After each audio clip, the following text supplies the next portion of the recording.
while everybody's waiting to see who's next. Tell me who the hell is fighting for we interest. So many rumors spreading around the place.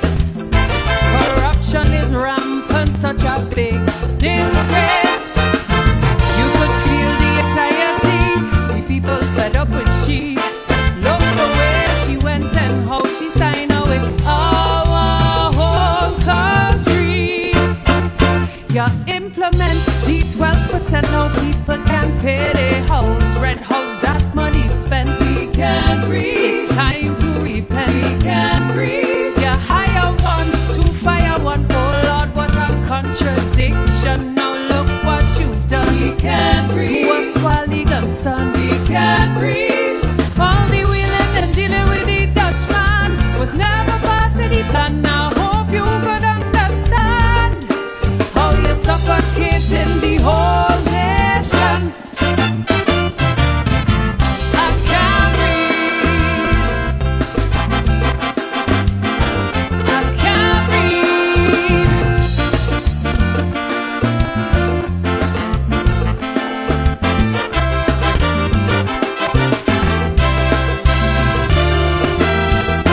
The people want to know who's the puppet's boss and who is responsible for this country's loss.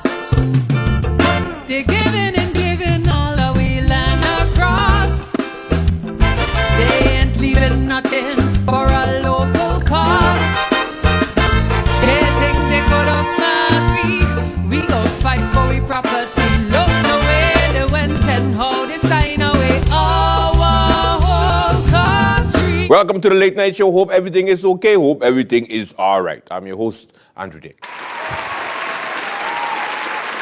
Alrighty then, let's begin what's happening on the lovely island of St. Martin. Of course, we have a new minister, Minister Akeem Arida.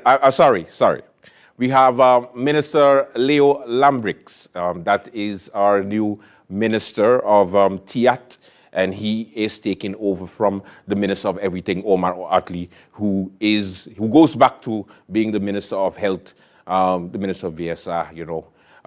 Of course, you have to understand, you know, I asked the minister how he feels about it, and, you know, you could see that he was very sad. You could see his face, right? Looks very sad. But in any way, the new minister, let's focus on him. He came and he spoke at the Council of Ministers press briefing. He was sworn in today, Wednesday, by the governor early, and we had a full Council of Ministers right there. You see the picture? You see it? And of course, you can see the excitement on Minister Leo Lambrix's face.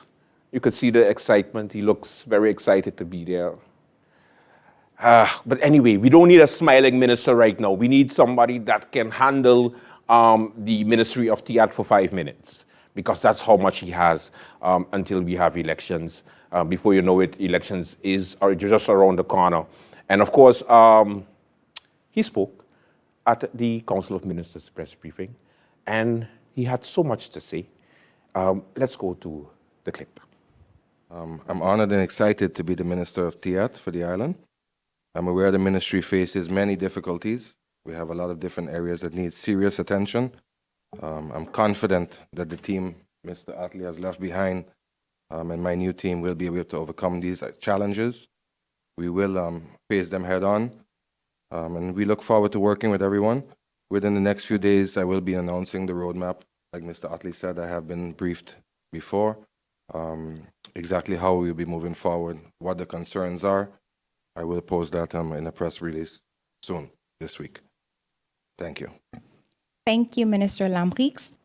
Now, what's interesting is that the Minister Omar Otley, you know, the Minister of Everything had to also, you know, congratulate him and basically let him know not to things up from the things that he did for the past year, because, of course, he's not there anymore. And the new minister can decide to put everything on the side and just do, you know, his own thing.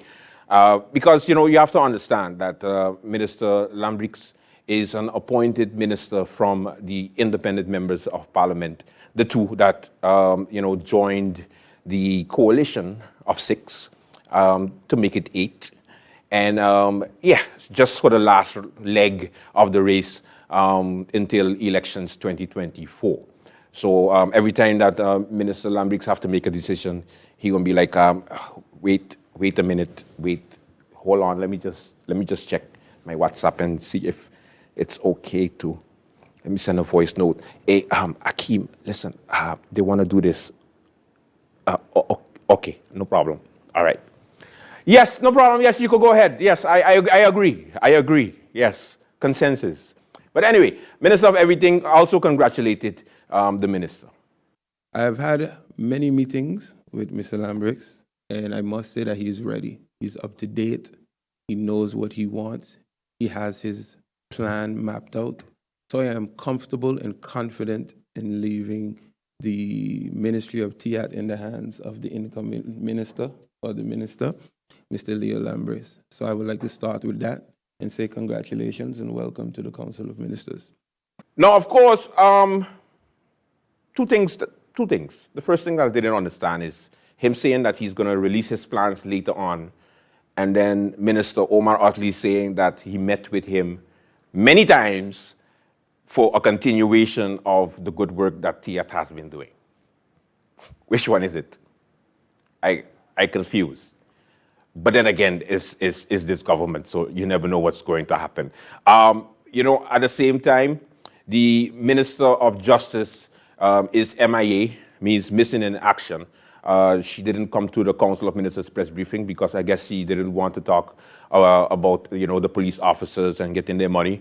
But your boy had to ask the Prime Minister because she in charge. Kinda, sorta, right? This is what the Prime Minister, the good Prime Minister said. I see that the Minister of Justice is not present, so my question is directed then to the Prime Minister concerning the justice workers and the payment that they are waiting on. Any update on that? Good morning to you as well. I believe the minister made a very clear statement last week in terms of the process that needs to be followed, and she would be updating when that process is finalized. I do believe she also mentioned something, Minister of Finance, if I can, if you can confirm that any changes would have to be made once the 2023 budget is approved as well, or not. So I cannot confirm when anything can take place. There's a process that's being followed that's not quite finalized yet. So do send that question to the minister in writing. I just don't understand.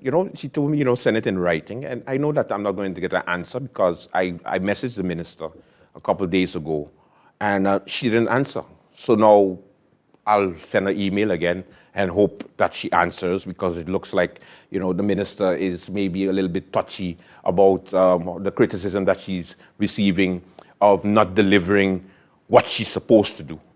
But in any case, maybe she's busy, writing a plan to bring it to the Q credits so that she could borrow some money to pay the police officers, and maybe she don't have to pay them back.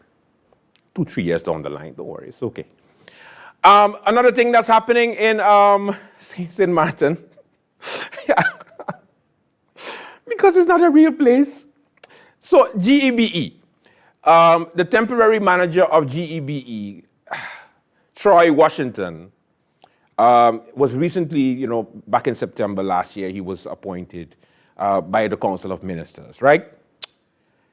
And then you see on the road, there's a bunch of construction that is happening all over by Washington Construction. So I was like, nah, no. Never. And then I get to find out that, yes, it is his family company that is executing works for GEBE, and he is the one who's signing the checks for his family company. And that's when I was like, St. Martin continues to be not a real place. Because the blatant conflict of interest that continues to happen is remarkable.